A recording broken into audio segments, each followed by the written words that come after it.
कार्यक्रम के पुण्यार्जक हैं श्री विपिन कुमार जैन, श्रीमती अनीता जैन, श्री दीपक जैन दामाद, श्रीमती प्रीति जैन पुत्री, निहारिका जैन नातिन, अर्णव जैन नाती, श्री सौरभ जैन दामाद, श्रीमती प्रियंका जैन पुत्री, अमायरा नातिन, आराध्या जैन नातिन, श्री नितिन जैन पुत्र, श्रीमती शिल्पा जैन पुत्र वधू, अद्वैय जैन पौत्र, अद्विका जैन पौत्री।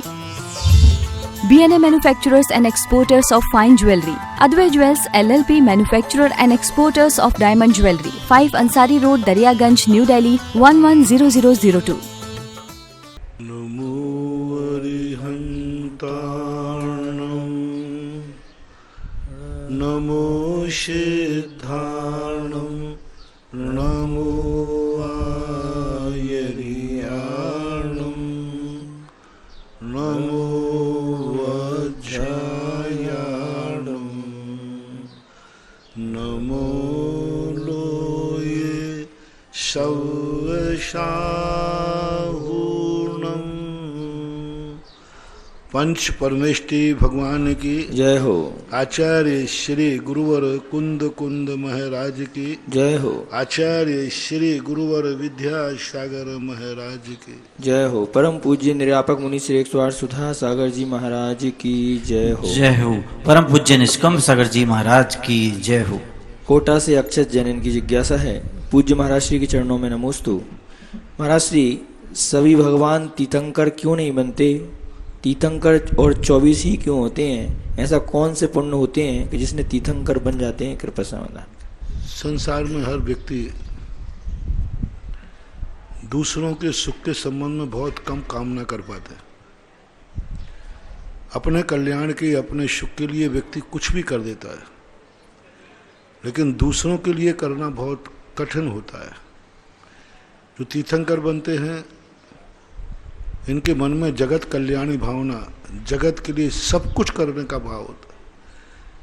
इनके मन में ऐसा भाव आता है कि मैं दुखी हो जाऊं तो हो जाऊं, संसार सुखी होना चाहिए। मेरे जीवन में जितने कष्ट आना है आ जाएं, संसार सुखमय होना चाहिए। उसी के परिणाम स्वरूप तो उनका शरीर के खून का रंग सफेद हो जाता है।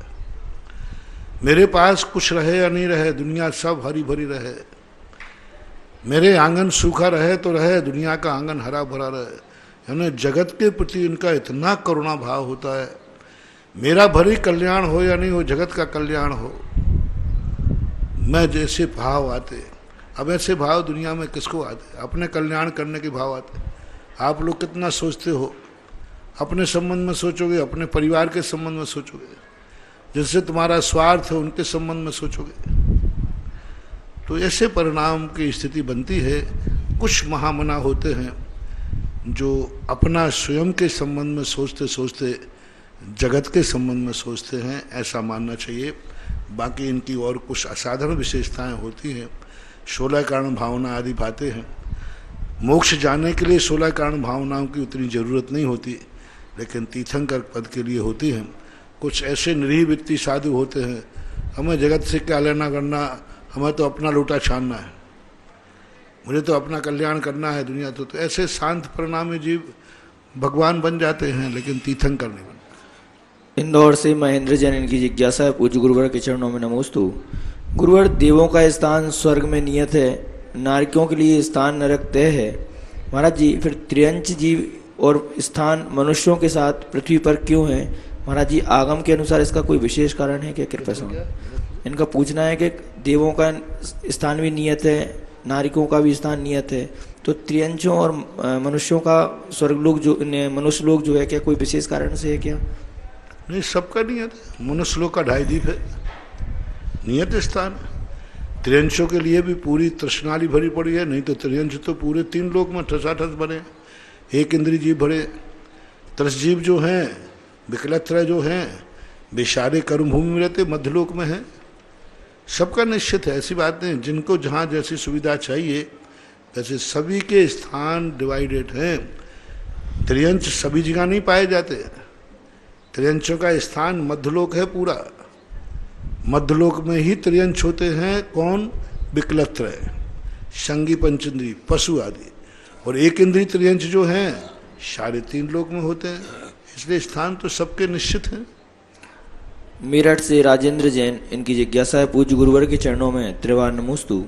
गुरुदेव, एक ग्रंथराज रयन सार की टीका करते हुए मिथ्या दृष्टि की पहचान करते हुए लिखते हैं कि अरहंत से राग करके अरहंत को मत भूल जाना और साधु से राग करके साधु को मत भूल जाना। उन्होंने उदाहरण दिया जैसे बाहुबली भगवान को सबसे बड़ा मानना। तो गुरुदेव, इस विषय को थोड़ा स्पष्ट करने की कृपा करें। हाँ, तो ऐसा कोई देखो, ये मन गणंत बातें हैं, अपने मन के चिंतन है, आगम तो कोई कहता नहीं। बाहुबली को बड़ा मानना, ऐसा तो हमारे जीवन में ऐसा कुछ कहा नहीं गया। बाहुबली के पहले अनंत वीर मोक्ष गए। अब तपस्या की दृष्टि से कहो तो कहो, उससे बड़े बड़े भी तीर्थंकर ने 1000 वर्ष तक तपस्या की। और राग करने का अर्थ क्या? भगवान से कोई राग थोड़ी किया जाता है। भगवान से ठीक है, भगवान के प्रति अपना एक भाव आता है, अनुराग भाव, गुणानुवाद, गुणानुराग कहलाता है। भगवान से राग नहीं है हमें। जैन दर्शन किसी व्यक्ति से राग कराना सिखाता ही नहीं है, गुणानुराग। और गुणानुराग भी इसलिए किए जाते हैं कि बंदे तद्गुण लब्धे, वे गुण मेरे में प्रकट हों, इसलिए किया जाता है। आजकल शास्त्रों के ऊपर हिंदीकार कुछ प्रवचन की शैली में, कोई अपने विचारों की थैली में आगम को तो पढ़ते हैं, लेकिन विचारधारा अपनी थोपते हैं।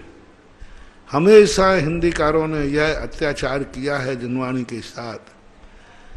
जब जब ग्रंथों के ऊपर हिंदी की, तो हिंदी तो वो जो लिखा है वो कर देंगे, फिर नीचे जो विस्तार करते हैं उसमें अपनी भावना थोप देंगे, भावार्थ में अपनी भावना थोप देंगे। भावार्थ, इस गाथा का भाव ये है, वहाँ जहर घोल देंगे।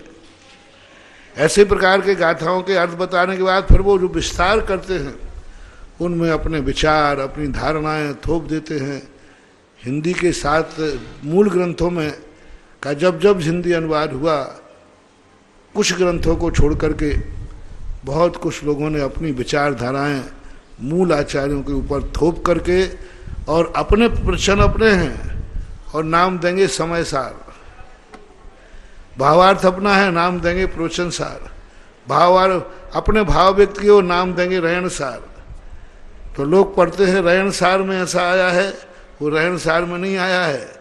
इसलिए आप लोग हिंदी में जो लिखा है इसे मूल ग्रंथकार का भाव न समझें। हिंदी में जो लिखा है मूल ग्रंथकार के नाम से हम धारणा बनाएं तो गलत है। समय सार में बात लिखी, अब किसी पंडित ने समय सार की हिंदी लिख दी और उसमें अपने मन माने ढंग की बात थोप दी, तो मूल ग्रंथ में थोड़ी है।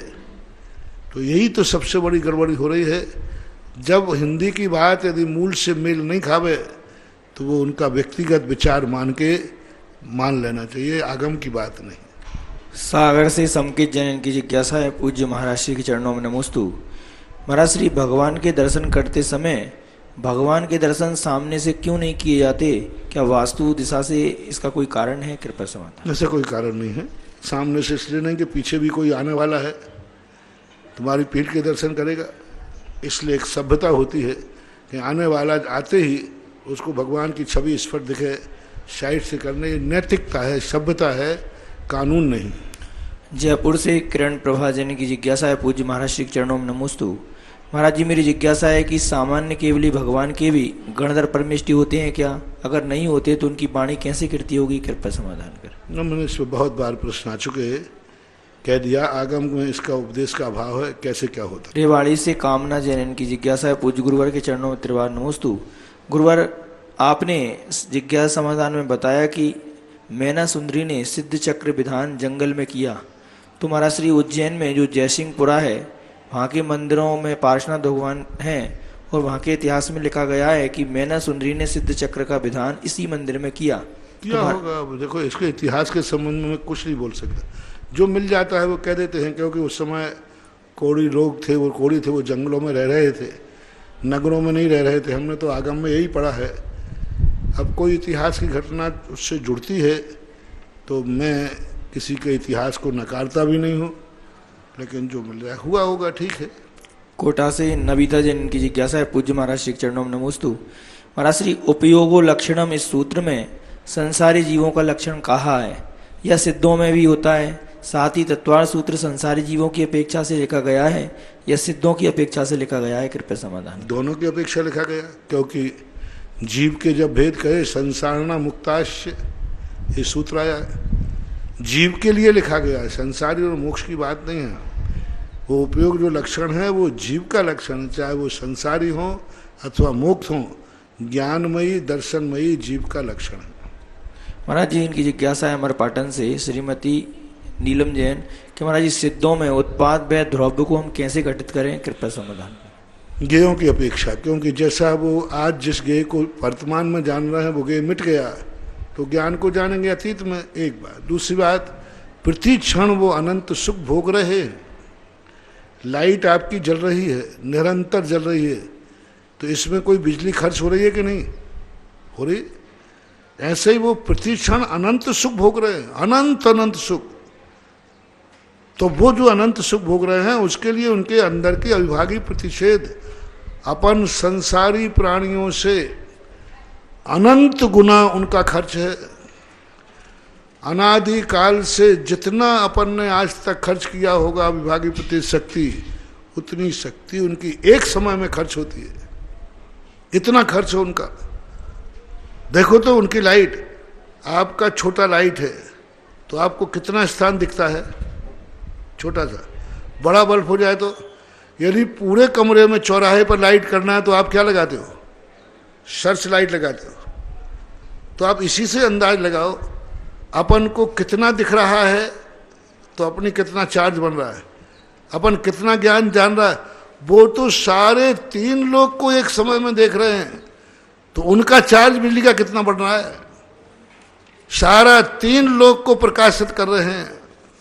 उनका ज्ञान, इतनी तेज लाइट है उनकी कि सारे 3 लोक में उजेला पहुंच रहा है। सारे 3 लोग नहीं, अलोकाकाश में भी।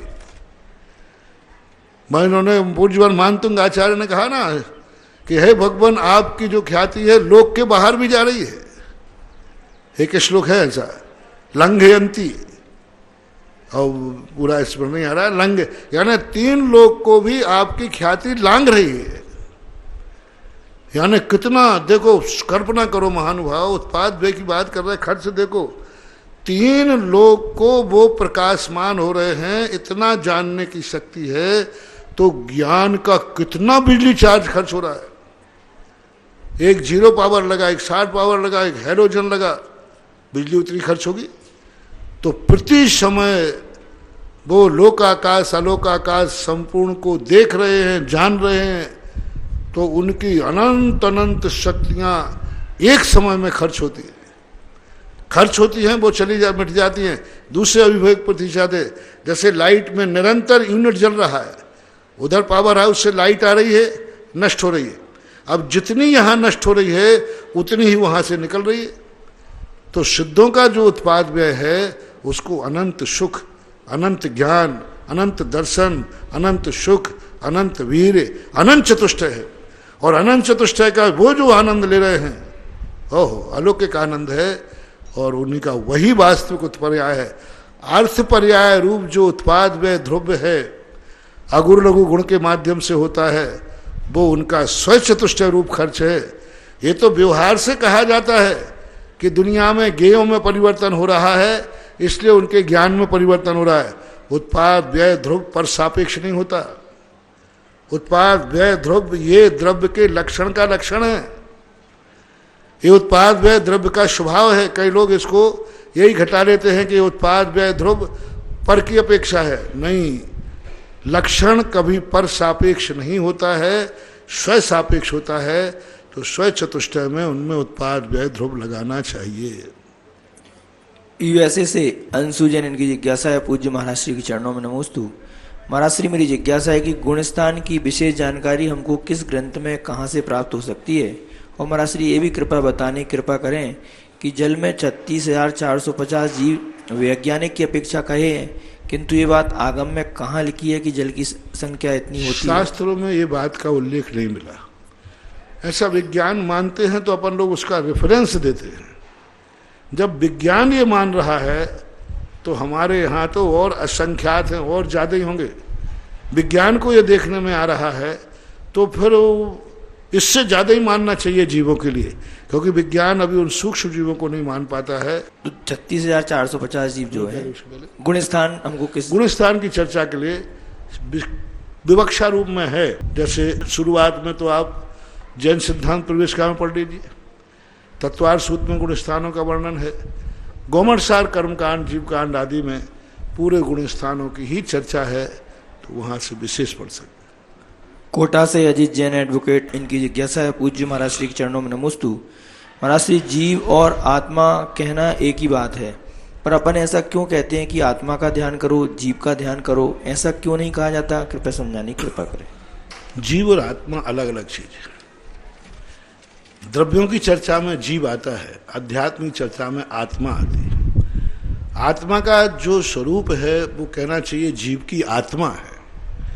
जीव का जो स्वरूप होता है, अपन कहते हैं भाई इसकी आत्मा क्या है, तो अध्यात्म ग्रंथों में आत्मा की चर्चा चलती है, सिद्धांत ग्रंथों में जीव की चर्चा करती है। जब निमित्त नैमित्तिक परिणतियों की बात की जाएगी तो जीव की चर्चा आएगी, लेकिन जब केवल आत्मा की चर्चा यानी एक तत्व की, उनका हृदय की बात की जाएगी तो आत्मा की चर्चा आएगी। 6 द्रव्यों में जीव आता है, आत्मा नहीं आती। लेकिन जब अध्यात्म में चर्चा करेंगे, हमें जीव से मतलब नहीं है, हमें जीव की आत्मा से मतलब है। हमें आम से मतलब है, आम की गुठली से मतलब नहीं है। उसका रस क्या है, जीव का अर्थ क्रिया क्या है, जीव का हार्द क्या है, तो वो आत्मा कहलाती है, ऐसा माना। जबलपुर से स्वाति जैन, इनकी जिज्ञासा है, परम पूज्य गुरुदेव आराध्य गुरुदेव के चरणों में नमोस्तु। महाराज जी, मेरी जिज्ञासा है कि हम लघु प्रतिकोण करते हैं, उस समय अंतर्गत चलित रस का त्याग करने को बताया है, तो महाराज श्री चलित रस क्या होते हैं, कृपया उसको समझाएं। चलित रस चलित द्रव्य कहलाते हैं जो अपना स्वरूप छोड़ देते हैं। जैसे दूध में खट्टापन आ गया, किसी में यानी जो जिसका जो स्वाद था वो स्वाद छोड़ करके अन्य रूप हो जाते हैं, जो गलत माने जाते हैं। तुम लोग भी उसे गलत मानते हो, अरे इसमें दुर्गंध आने लगी, तो आप अलग कर देते हो, उनको चलित बोलते हैं। दिल्ली से आलोक रेणु जैन, इनकी जिज्ञासा है, पूज्य महाराज श्री के चरणों में नमोस्तु। महाराज श्री, मैं जानना चाहती हूँ कि नारकियों में 4 संज्ञाएं हम लोग कैसे घटित करें, कृपया समाधान करें। नारकियों में 4 संज्ञाएं होती हैं, उनकी भी इच्छाएं। दुखी हैं तो क्या हुआ, परिणाम तो उनके होते ही, आहार के परिणाम होते हैं। भूख लगती, 3 लोग का नाच जो खाए, खाने मिले या नहीं मिले, संज्ञा तो है ही। भय संज्ञा उनको निरंतर बनी रहती है। नपुंसक वेद होने से उनके दोनों परिणाम बने रहते हैं। और परिग्रह संज्ञा भी उनको होती है, उनके मन में भी भाव आता है कि मैं कहीं सुखी हो जाऊं, मैं अच्छी तरह रह लूँ, तो उनके है सब मूर्छाएं। अरे एक इंद्रियों के 4 हैं, नारकी तो बहुत बड़ी चीज़ हो गई। पेड़ पौधों के 4 संज्ञाएं हैं, चींटी की 4 संज्ञाएं हैं, पृथ्वी का है, अग्नि का है, जल का है। संसार में जितने जीव हैं, संसारी जीवों में 6ठे गुण स्थान तक नीचे से लेकर 4 संज्ञाएं निरंतर रहती है, निरंतर। मुनिराज भी 6ठे गुण स्थान में हैं तो उनकी 4 संज्ञाएं पंचम के हैं, चौथाव के बने रहते हैं। उनका प्रैक्टिकल रूप हो ऐसा कोई नियम नहीं है, अंतर कर्म के उदय के कारण से तद्रूप छोटी छोटी बातें चलती रहती। सुजालपुर से सुशील जैन की जिज्ञासा है, पूज्य गुरुवर के चरणों में नमोस्तु। गुरुदेव, पूजा के बाद जब परिक्रमा लगाते हैं उसमें पंक्ति बोलते हैं, नाम लेत सब दुख मिट जाए, तुम दर्शन देखो प्रभु आए। गुरुदेव, मेरी जिज्ञासा है कि क्या नाम लेने से सब दुख मिट जाते हैं? गुरुदेव, जिनवाणी में जो लिखा है वो क्या सही % सही होता है? बिल्कुल सही है, सब लिखा है, जो लिखा है वो सब सही ही है। तुम्हारी मति खराब है इसलिए सही नहीं है।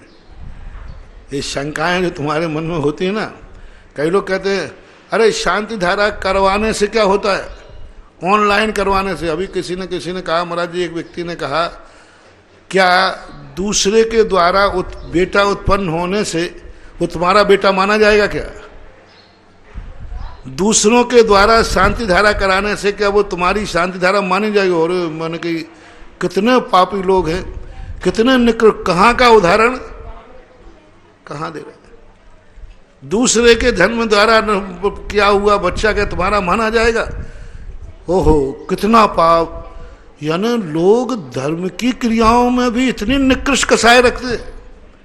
अरे भाई, अभिषेक कर रहा है, शांति धारा कर रहा है, धानी दे रहा, कोई पाप नहीं कर रहा, उसी की आलोचना दूसरों के द्वारा कराने पर, तो फिर कार्यत का क्या अर्थ है? कृत, कार्यत और अनुमोदना। स्वयं करना और दूसरों से करवाना। मूर्खों को इतना भी ज्ञान नहीं है कि जैन दर्शन कृत कार्यत पे है। जब स्वयं नहीं कर पाओ तो दूसरों से कराना चाहिए, उसका उतना ही फल है जितना कृत करने वाले का है। इस समय हाँ, ये बात अलग है कि कृत करने का मौका है और बहानेबाजी करके वो कृत नहीं करता, मैं नहीं करता तुम ही कर लो, वो तो इस समय लॉकडाउन के समय जो शांति धाराएं ऑनलाइन से करा रहे हैं, कार्य से करा रहे हैं, उनको वही पुण्य मिल रहा है जो उनको करने से मिलता है। पूरा आज हजारों लाखों लोग, आज देखो आभार में शांति धाराएं आ रही, कम से कम नहीं तो ये अभी 2 साल के अंदर हजारों शांति धारा हो चुकी हैं, 10-50 हजार से ऊपर। और मुझे तो दिखता है कि 1-1.5 साल में लाखों लाख तक शांति धारा पहुंच गई हो तो कोई बड़ी बात नहीं है। इतनी हाँ हो सकती, इतनी शांति धारा कराई और पर रिजल्ट देखो कितने हैं। मैंने एक बार कहा था ना, 100 में से 95% जो शांति धाराएं करवाते हैं, 5% छोड़कर 95% को लाभ ही लाभ हो रहा है। हाथ कंगन को आरसी क्या, पढ़े लिखे को फारसी क्या? हाथ कंगन को आरसी क्या, पढ़े लिखे को फारसी, सामने दिख रहा है। अच्छा, श्रीपाल कोटि भट्ट राजा ने स्वयं श्रीपाल सिद्ध चक्रमण धारण किया जाके उनकी पत्नी ने, तो फिर उनके द्वारा करे उनको फल कैसे मिल गया? उन्होंने तो नहीं किया, श्रीपाल ने, पत्नी श्रीमैना सुंदरी ने किया, फिर 700 कौड़ी को कैसे मिल गया? कितने शास्त्रों में भरे पड़े हैं पूरे। 95, 100 में से 95 लोगों को अभी जो 2 साल से लगभग चल रहा है, कितना लाभ। खैर, कराने वाले को तो इन चीजों से कोई प्रभाव पड़ने वाला नहीं है, लेकिन वो कितना बड़ा पाप बंद कर रहे हैं, कितने कसाय हैं। इन कसाइयों की बातें मत सुनो रे, अपने कामों पर नाम मत बिगाड़ना। कृत कार्य धर्म की क्रिया करो या करवाओ, और करवा भी नहीं पारो तो जो कर रहे हैं कम से कम उनकी अनुमोदना तो करो। धर्म ही तो कर रहे हैं, अभिषेक ही तो कर रहे हैं, पूजा कर रहे हैं, तो क्या करें? पाप करने जाएं, शराब की बोतलें खोलें?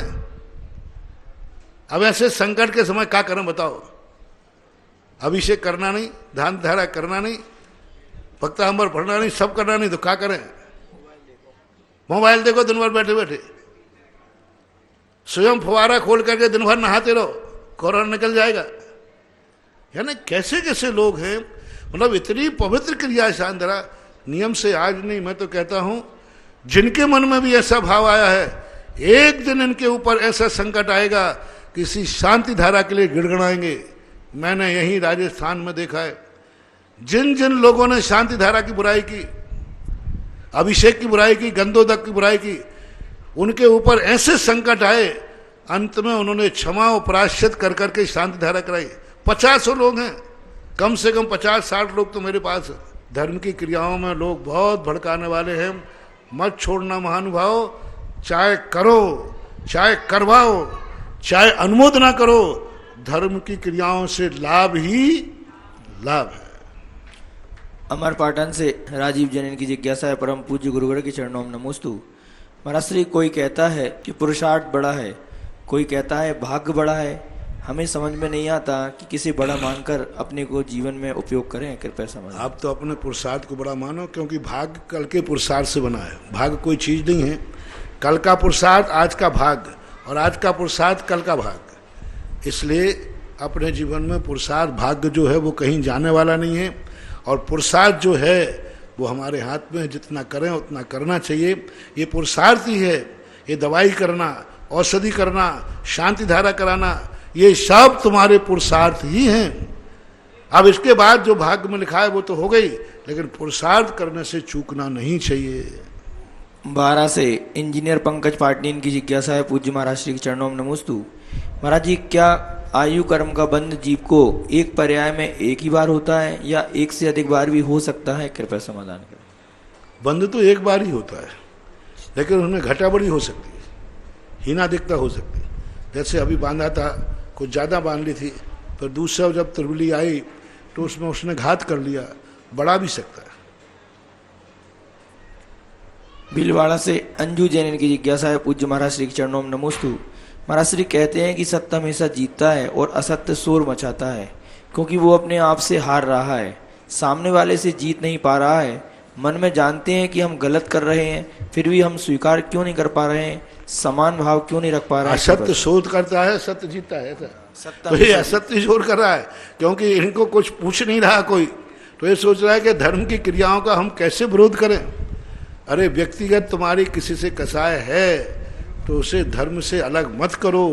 कसाय भजाने के बहुत सारे स्थान हैं, नरकों में मिलेंगे, नरकों में पहुंच जाना, वहां कसाय भजा लेना। तो ये सब चीजें जो हैं, असत्य जो है चिल्लाता है, असल जो है वो करता है, और सत्य जो है वो जीतता है। सत्य जीत रहा है। हमेशा से धर्म की क्रियाओं का विरोध होता आया और सदा से धर्म की क्रिया जीतती आई। हमेशा। मैंने सन 1932 का एक पेपर पढ़ा, उसमें भी यही लिखा था, आजकल मंदिर बहुत बन रहे हैं, लोग अभिषेक बहुत कर रहे हैं, पूजा बहुत कर रहे हैं, अरे मैंने कहा ये तो अनादिकाल के कुत्ते हैं, भौंकते रहते हैं। उस 1900 समय जब अंग्रेज लोग थे, उस समय भी यही, मंदिर बहुत बन रहे हैं, लोग त्याग प्रति बहुत करते हैं, लोग मंदिरों में अभिषेक बहुत करते हैं, लोग दान बहुत दे रहे हैं, मंदिरों में खूब खर्च होता है, विधानों में खूब खर्च करते हैं। हमेशा ध्यान रखना, असत्य हमेशा भौंकता रहेगा, सत्य सदा जयवंत रहेगा, ये ध्यान। परम पूज्य आचार्य गुरुदेव श्री विद्यासागर जी महाराज के आज्ञानुवर्ती शिष्य निर्यापक श्रवण मुनि पुंगव श्री सुधासागर जी महाराज के मुखारबिंद से होने वाले जिज्ञासा समाधान में जिज्ञासा भेजने वाले, सुनने वाले, देखने वाले उन सभी भक्तगणों की ओर से गुरुवर के चरणों में त्रिवार नमोस्तु नमोस्तु नमोस्तु। सहसकूट जिनालय में एक प्रतिमा 71 में श्रीमान प्रेमचंद जी, उषा देवी, अनीस, नेहा, नैनी, बाकलीवाल, देवली, गाड़ोली वाले प्रेमचंद जी के जन्मदिन के सुअवसर पर प्रदान की है। एक प्रतिमा 71 में निखिल स्वीटी जैन पीथमपुरा दिल्ली से, एक प्रतिमा 25वीं शादी की सालगिरह के उपलक्ष्य में श्रीमान संतोष कुमार, नरेंद्र, बीना, हर्षित, कुनिका, मैताली, गोदा परिवार बागुदार वाले महावीर नगर फर्स्ट कोटा। जीर्णोद्धार हेतु क्षेत्र विकास हेतु 16,111 सर्वक जैन पुत्र स्वर्गीय श्री अभिनंदन जैन, माता सुनीता जैन शमशाबाद वाले, और 11,000 जीर्णोद्धार हेतु पदमचंद, संजय कुमार, श्रेयांश छाबड़ा, MP रोड, दीमापुर, नागालैंड से। सभी के सम्मान में, आभार में, अनुमोदना में तालियां। हम चलते हैं जिज्ञासा समाधान की ओर, ऑनलाइन की ओर रिकॉर्डिंग के साथ। सतना से हम सबका नमोस्तु, शाश्वत नमोस्तु भगवान। तीर्थंकर प्रकृति का उदय 13वें गुणस्थान में माना जाता है, तो क्या उनका जो गर्भ कल्याणक और जन्म कल्याणक मनाया जाता है वह तीर्थंकर प्रकृति के कारण से नहीं है क्या? नमोस्तु भगवान। नहीं, तीर्थंकर प्रकृति के साथ एक ऐसी स्पेशल साता कर्म का बंध होता है जो उसके बिना नहीं होता। अन्य समय कोई कितनी ही विशुद्धि बढ़ाए, उस क्वालिटी की साता कर्म नहीं बंद होता जिससे कि उसके जन्म कल्याणक बनाए। 9 महीने 15 महीने तक रत्न वृष्टि हो, देवताओं का गमन, वो जब तीर्थंकर प्रकृति का विशुद्ध परिणाम होता है, उसी समय जो साता कर्म बनता है, उस साता कर्म के उदय से इस प्रकार का लाभ आदि, इस प्रकार की परिणतियाँ होती हैं। क्योंकि साता कर्म का उदय से ये सारे शुभ आदि यशस कीर्ति उसी समय ऐसी बनती है जिसकी देवता जय जयकार करते। जो कार्य उस समय हो रहा है, जैसे यश है, देवता जय जयकार करेंगे, ऐसा पुण्य जब ही बनेगा जब वो तीर्थंकर प्रकृति को बांधते हैं। तो कुछ प्रकृतियाँ संयोगी प्रकृतियाँ होती हैं, कुछ अनुभाग संयोगी अनुभाग होता है जो तीर्थंकर प्रकृति को बांधते समय ही बंधेगा, और वो ऐसा निधत्त निकाचित होता है कि वो जिस समय उदय में आना है उसी समय आएगा। तीर्थंकर प्रकृति के बंध के साथ ही उनका निर्णय हो जाता है कि यह साता कर्म जो रत्न बरसाएगी, यह यशस कीर्ति जो जय जयकार बुलवाएगी, यह पुण्य जो मेरू पर अभिषेक कराएगा, ऐसा पुण्य का कर्म का उदय जब ही आएगा जब वो तीर्थंकर प्रकृति के में जन्म लेंगे। जैसे नरक में गए हुए शरणक राजा है, उन्होंने तीर्थंकर प्रकृति के समय ऐसा पुण्यबंध कर लिया कि वो पुण्यबंध अभी नरकों में है, लेकिन पुण्यबंध स्टोर में पड़ा है, यहाँ आके नहीं बांधेंगे। वो तो सीधे आकर गर्भ कल्याणक मनाया जाएगा 6 महीने पहले, अब वो पुण्य थोड़ी बांधने का उनको मौका ही नहीं मिल रहा। तो जब तीर्थंकर प्रकृति का बंद किया था उसी समय निधत्त निकाचित पुण्य कर्म बंद लिया था। अब वो पुण्य बंधन देखो अभी काम नहीं आ रहा है, नरकों में है, पुण्य काम नहीं आ रहा है, पुण्य स्टोर में रखा हुआ है। जिस दिन वो यहाँ जन्म लेंगे या घर में आएंगे उसी दिन वो पुण्य आएगा। ऐसे कर्मों में नैमित्तिक रूप से कुछ निधत्त निकाचित कर्म भी बन जाते हैं। तो उसको साता, यशस कीर्ति, शुभ प्रकृतियाँ, आदे नाम कर्म, सुभग नाम कर्म जो आदि हैं वे ऐसा मानना चाहिए। अगली जिज्ञासा पना रिकॉर्डिंग के माध्यम से। गुरुवर नमोस्तु नमोस्तु नमोस्तु। रमेश गदिया गांधीधाम। गुरुवर, अंजन चोर को न ये ज्ञात था कि आत्मा क्या होती है, परमात्मा क्या होता है, न उसको ये मालूम था कि मैं नमोकार मंत्र भी जो आदमी ढंग से नहीं बोल पाया, उस व्यक्ति ने एक अंतर्मुहूर्त के अंदर केवल ज्ञान प्राप्त कर लिया। तो गुरुवर, मेरी जिज्ञासा यह है कि वो एक अंतर्मुहूर्त में कैसे केवल ज्ञान, उसने क्या ऐसा ध्यान दिया कि शरीर अलग है आत्मा अलग है, इतना ही ध्यान करने से केवल ज्ञान हो जाता है क्या? अगर केवल ज्ञान इतना ही करने से हो जाता तो क्या सिर्फ काल ही हमारे में बाधा है कि इस काल के कारण हम नहीं पहचान पा रहे कि अंतरंग क्या है, बाहर क्या है, अभी तो या कुछ अभी पर जो है इतना ही चाहिए। जीव जुजा पुद्गल जुजा, यही तत्व का सार। अभी जो चल रहा है हम पूर्ण रूप से द्रव्य गुण पर्यायों से नहीं मान पा रहे हैं, ऊपर ऊपर से तो मान रहे हैं। अभी शरीर में कोई चिकोटी ले लेवे तो अरे मेरा चिकोटी तो क्या, कोई तुम्हारे जेब में हाथ डाल, अरे तुम मेरे जेब में हाथ डाल रहा है। अभी राग की परिणति कम है, उसने एक अंतर मुहूर्त में भी इतना भेद विज्ञान कर लिया, नहीं शरीर अलग है आत्मा अलग है। इतने मास से केवल ज्ञान हुआ कि उसको तो फिर भी थोड़ा टाइम लग गया। एक शिवभूति महाराज हुए हैं, तुष्मास घोषंतो, उन्हें नमोकार मंत्र नहीं आया, गुरु पढ़ा पढ़ा के थक गए। एक सूपा फटकने वाली दाल को फटक रही थी, यूं छिलके बाहर फेंक रही थी, और दाल तो महाराज आए आहार से, सीधे साधे महाराज थे। बोले भाई ये क्या कर रही है? बोले महाराज जी ये छिलके बेकार हैं, इनको फेंक रही हूँ, और उड़द हमारे लिए खाने काम आएंगे, इसको रख रही हो।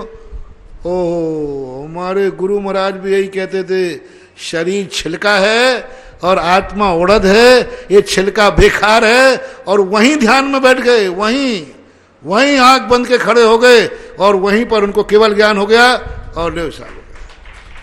ये जितना अपन जो कर रहे हैं ये तो अपने दिमाग की खुजली है, खुजली।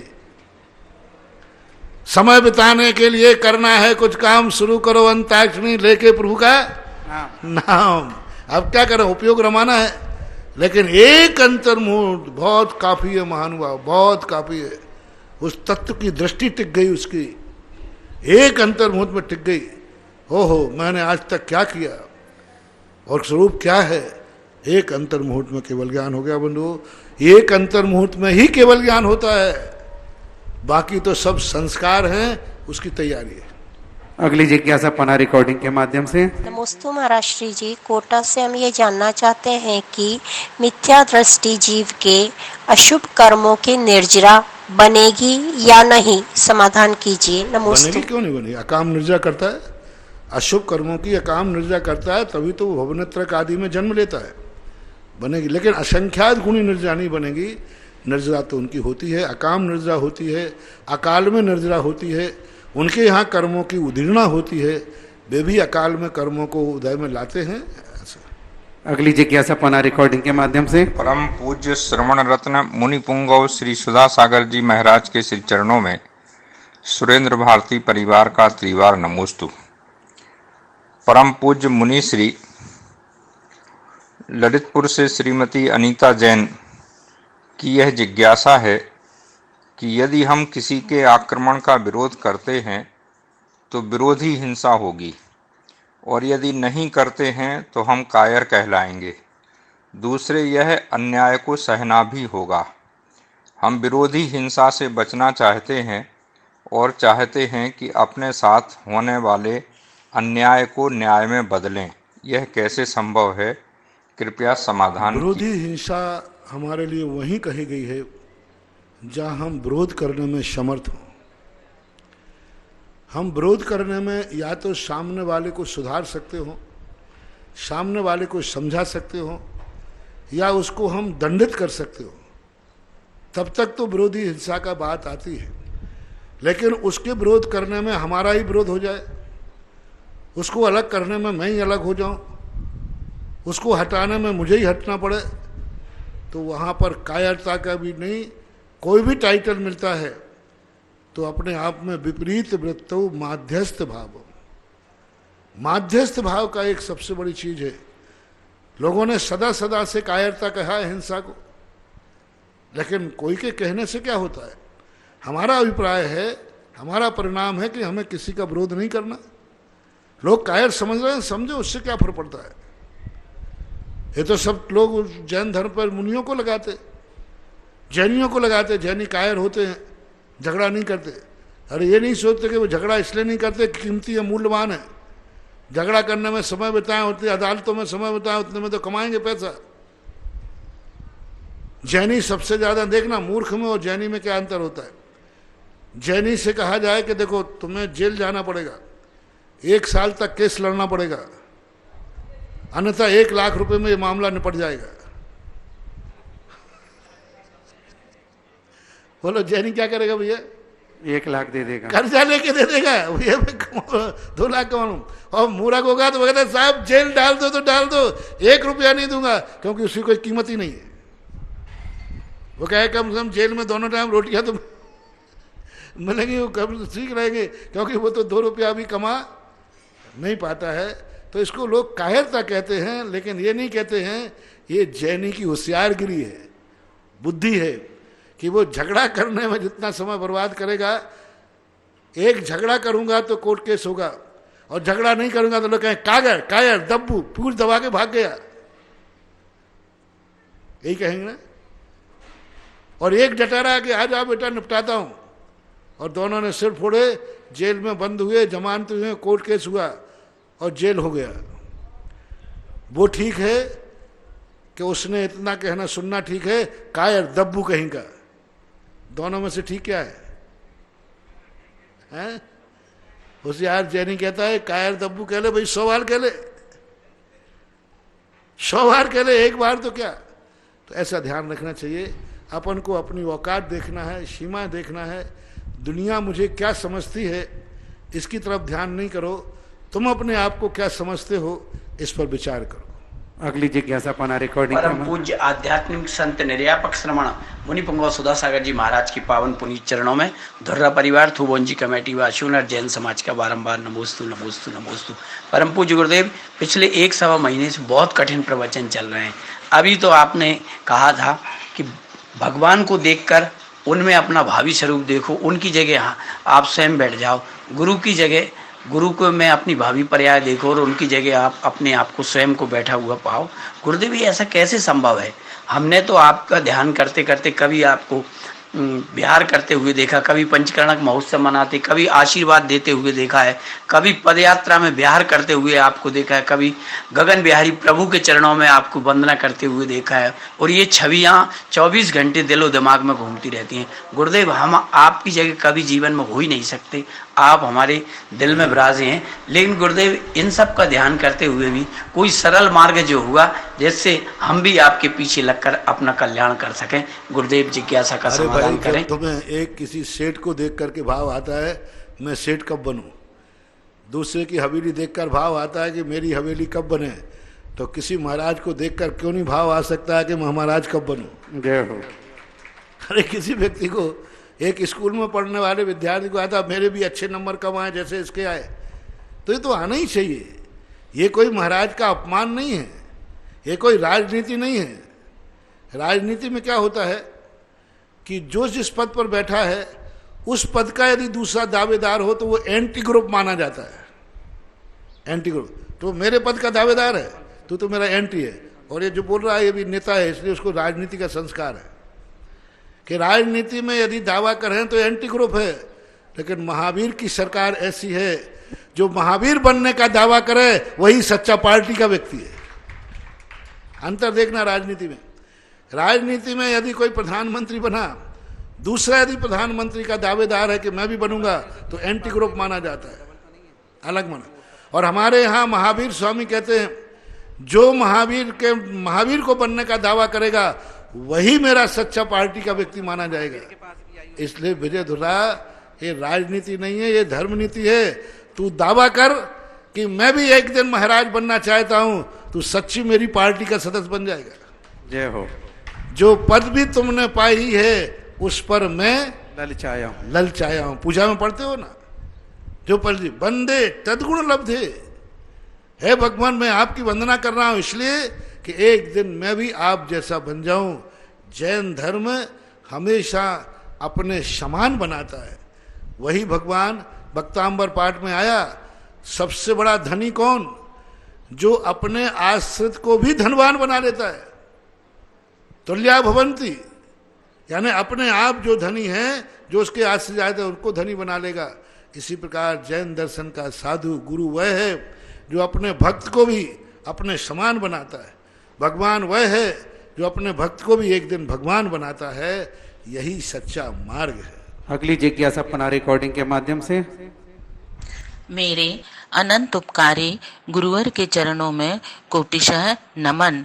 हे गुरुवर, आज के प्रवचन में आपने पुनः नया सूत्र देकर साधना सिखाई है कि नपुंसक मन को रोकने से पहले इंद्रियों को रोको। अब प्रश्न ये है कि इंद्रियों को रोकने का अभ्यास हम प्रतिदिन किस प्रकार करें? नमोस्तु भगवान। हमारे लिए कोई भी क्रिया के लिए हानि उपादान की एक चर्चा की। हम जिसको नेत्र को से हम किसी को देख रहे हैं, देखने से मुझे और सामने वाले को क्या लाभ है? हानि लाभ देखो। मैं सामने किसी को देख रहा हूं तो दोनों दुखी हो रहे कि दोनों सुखी हो रहे? दोनों को लाभ क्या है? उसको लाभ है, मुझे लाभ नहीं। मुझे लाभ है, उसको लाभ नहीं। तो क्या देखने से?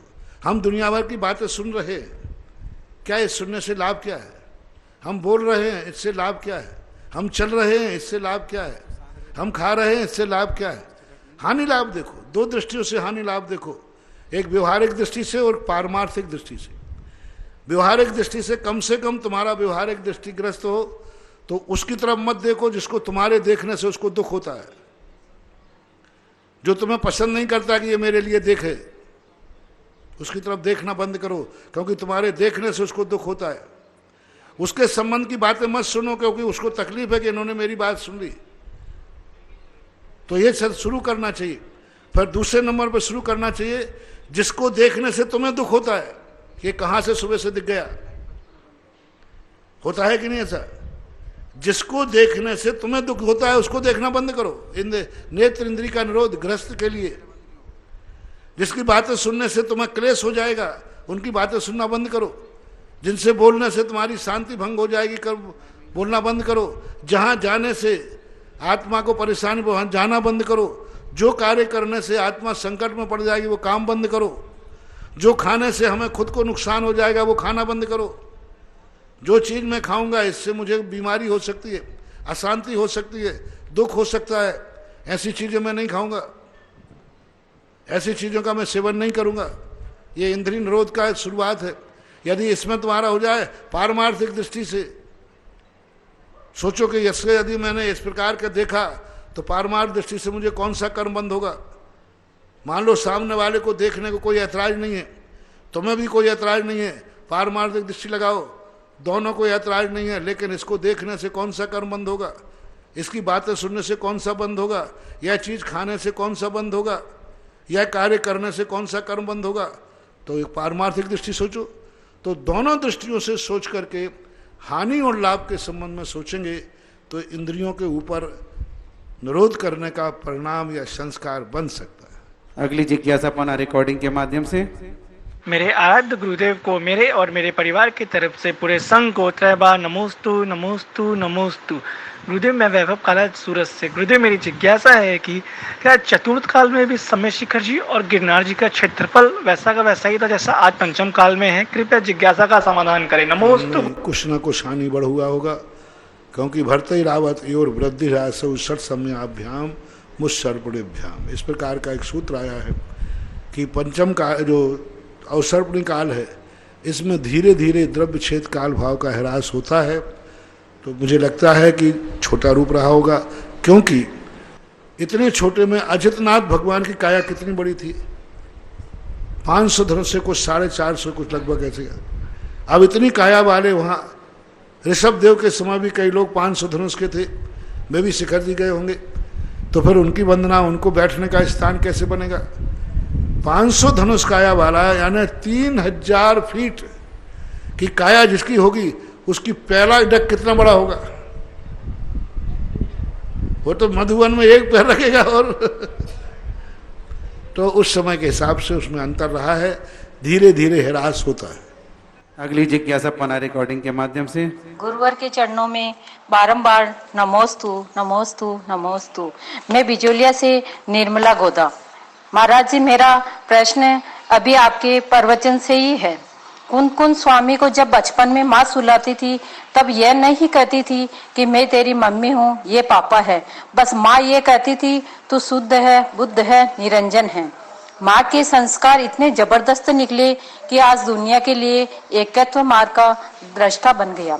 लेकिन आजकल तो माता जैसे ही बच्चा रोता है और मोबाइल दे देती है, बच्चा भी चुप हो जाता है। मेरी शंका है महाराज जी, मोबाइल वाले बच्चे में कैसे संस्कार आएंगे? शंका का समाधान। मोबाइल वाले देखो, उन्होंने एकत्व की चर्चा की तो वो शब्द को भूल करके अपने आत्मा में लीन हो गए। मोबाइल वाले को यदि आप संस्कार दे रहे हैं तो बाद में जब तुम बूढ़े होगे, तुम बीमारी में चिल्लाते रहोगे बेटा दवाई ला दे, वो मोबाइल में मस्त रहेगा, क्योंकि बचपन से उसको मोबाइल सिखाया है। वो दुनिया से कोई मतलब ही नहीं रखेगा, वो अपने कंप्यूटर पर बैठेगा, तुम चिल्लाते रहो, तुम रोते रहो दुनिया में। चाहे समय मंदिर का समय हो जाए, चाहे महाराज आ जाए, चाहे माँ बाप मरे जिए, उसको अपने स्वार्थ से मतलब होगा। कदापि भूल करके बच्चे के लिए मोबाइल नहीं देना चाहिए, अन्यथा वो सुख का साधन यही मान लेगा कि जब भी मुझे रोना हुआ, माँ ने मुझे मोबाइल दिया, मुझे सुख देने वाला मोबाइल है। पहले की माताएं, बच्चा रोता था तो ये तो तुमने कुंद कुंद की बात कही, और जनरल माताओं की बात है। बच्चा रोता था तो उससे गोदी से लगाते, छाती से लगाता थे, गोदी में बैठालती थी, दूध पिलाते थे। तो बच्चे को ये संस्कार आता था कि मेरे जीवन में जब भी कष्ट आएगा तो ये माँ मुझे निपटाए, माँ मुझे सुख देगी, माँ ही मेरे भय को दूर करेगी। तो उसके लिए माँ की जरूरत समझता था, माँ के प्रति लगाव होता था। अब यदि वो रोता है तो उसको मोबाइल दिया जाता है, तो संस्कार पड़ता है मेरी जिंदगी का सुख मोबाइल है, माँ नहीं। बच्चे को जब दुख हो, तकलीफ हो, तब माँ की कमी एहसास होना चाहिए, उसे माँ की उपस्थिति का एहसास होना चाहिए, उसे मालूम होना चाहिए कि ये माँ ही मुझे रखेगा। एक बहुत अच्छा उदाहरण आपने प्रश्न किया। एक बार हाथी थे, हाथी यहीं राजस्थान की बात है, तो हाथी के लिए कुछ खिलाने के लिए रथ यात्रा चली, तो हमने कही भाई महावत को मत देना, ये लोग बचा लेते हैं और हाथी को नहीं खिलाते, आप लोग अपने हाथ से खिलाना। तो सब लोग, कोई गुड़ लाया, कोई मिठाई लाया, हाथी को दे। महावत ने आगे कहा महाराज जी क्या मेरे प्राण निकलवाओगे? मैंने कही नहीं। तो ये हाथी है, ये जो खिला रहे हैं इनको तो मानेगा और मुझे उठा के फेंक देगा भैया। इसलिए मैंने कहा तुम लोग बात नहीं, मैं आपके सामने खिलाऊंगा, लेकिन मैं खिलाऊंगा जिससे हाथी ये समझेगा कि मुझे कोई खाने चीज मिलेगी तो इसके हाथ से मिलेगी, तो ये मेरी आज्ञा मानेगा और मुझे करेगा। वो बात मुझे ऐसी पिंच कर गई, इतनी बड़ी हाथी के मन में। वो कहते यदि आपने 2-3 दिन खिला दिया तो मुझे उठा के फेंक देगा। बोले तेरी क्या जरूरत है, मुझे खाने ये देते। बस यही बच्चा रूपी हाथी है। बच्चे को जब जरूरत पड़े तो उसको महसूस होना चाहिए कि माँ काम आई है, पिता काम आए हैं, तो वो तुम्हारी आज्ञा में चलेगा। और तुम्हारे बिना उसका काम चलता है तो वो फिर कहेगा तुम्हारी कोई जरूरत नहीं। अगली जिज्ञासा पना रिकॉर्डिंग के माध्यम के पावन पुनीत चरणों में गुना से नालंदा विद्यालय परिवार का कोटि कोटि नमोस्तु। गुरुवर, प्रथमानुयोग के ग्रंथों का स्वाध्याय करने पर यह देखने में आता है कि प्राचीन काल में, चतुर्थ काल में श्रावकों को छोटे छोटे से निमित्त पाकर के बैराग हो जाया करता था। और वे चारित्र का अंगीकार कर लेते थे। परंतु गुरुवर इस पंचम काल में सम्यक दर्शन, सम्यक ज्ञान की अपेक्षा से सम्यक चारित्र को ग्रहण करना ज़्यादा कठिन होता है। ऐसा क्यों गुरुवर? क्या ये काल का दोष माने या श्रावकों के पुरुषार्थ की कमी माने? कृपया जिज्ञासा। इसमें दो कारण हैं। पहला कारण है कि उन जीवों में जन्म जन्म के इतने संस्कार होते थे, बिन कारण दीक्षा लेता पूर्व जन्म का त्यागी। उनके पूर्व जन्मों के इतने संस्कार होते हैं कि थोड़ा सा निमित्त पाकर के भी उनके पुराने संस्कार जाग जाते हैं।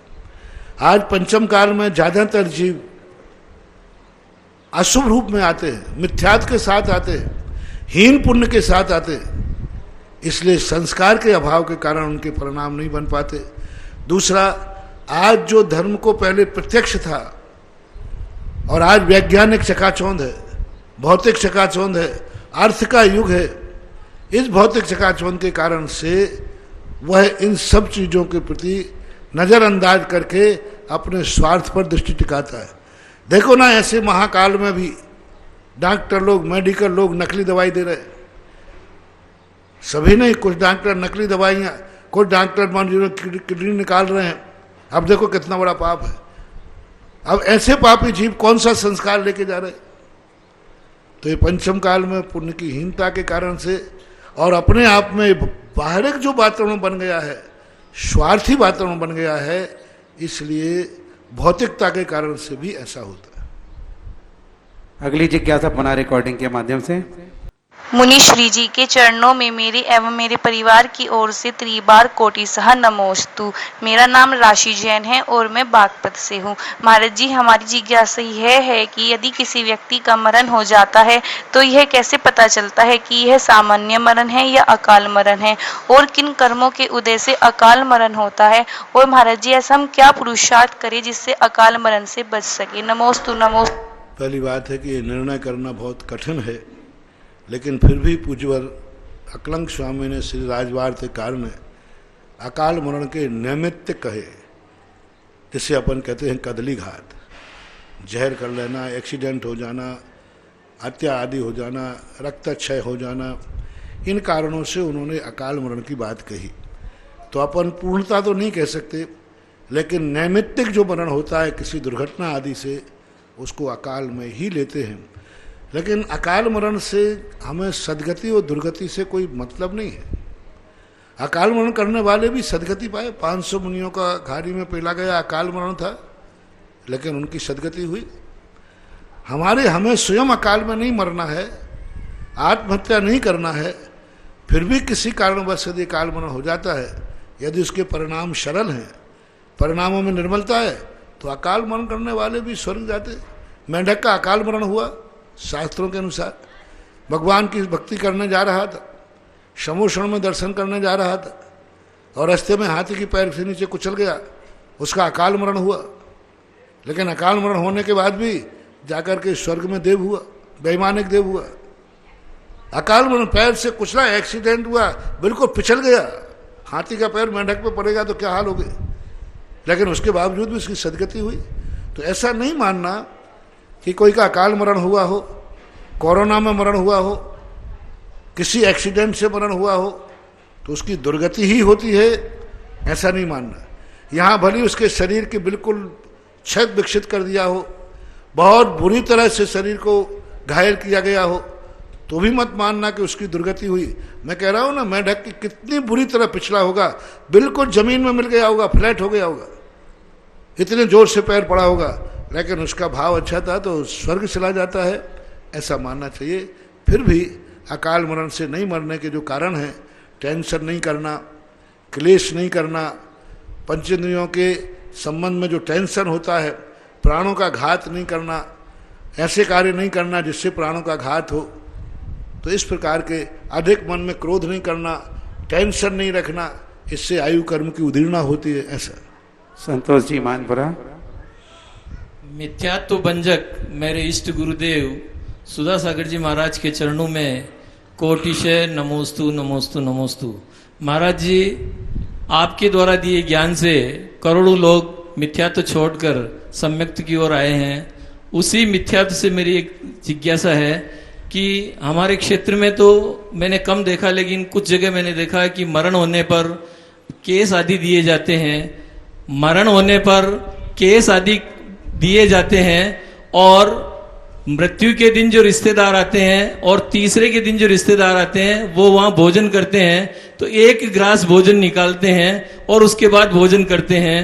तो जिज्ञासा का समाधान कीजिए महाराज जी, क्योंकि करोड़ों लोग इससे लाभान्वित हो सके। मृत्यु के संबंध में जैन आगम में, जैन शास्त्रों में किसी में भी बाल आदि विसर्जन का कोई उल्लेख नहीं, बालों को कटाने का कोई उल्लेख नहीं।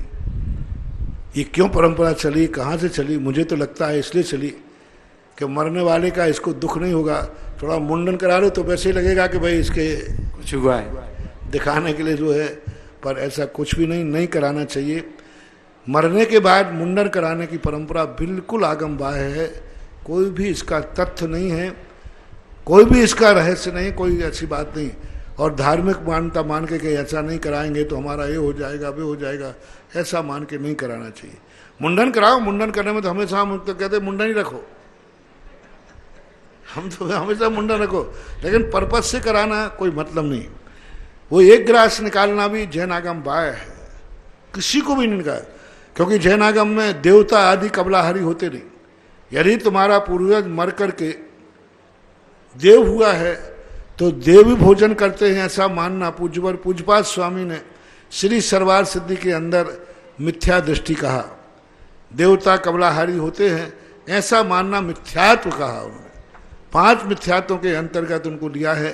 तो ये परंपरा बहुत ही गलत है। मरने वाला जीव जहाँ जन्म लेना था ले गया, उसके लिए इस प्रकार ग्रास निकालना, मुंडन करना ये कुछ नहीं है।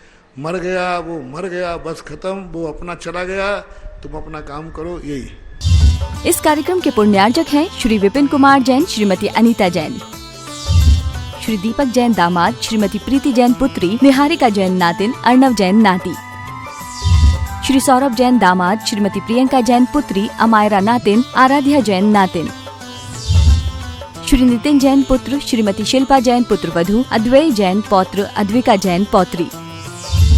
B&A Manufacturers and Exporters of Fine Jewelry, Advay Jewels LLP Manufacturer and Exporters of Diamond Jewelry, 5 Ansari Road, Daryaganj, New Delhi 110002।